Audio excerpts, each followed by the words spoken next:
মাসিগণ, হ্যাঁ এই খুশির সংবাদ শুনে আমি মুগ্ধ হয়েছি। তাই তোমাদেরকে কি করবো জানো? কি করবে?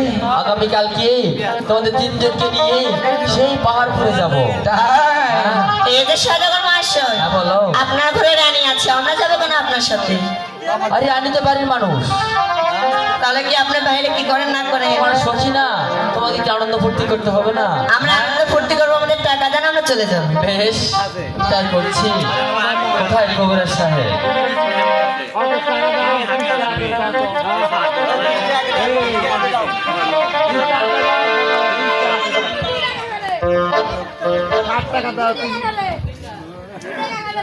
দুশো করে দিয়ে দাও, 200 200 400 400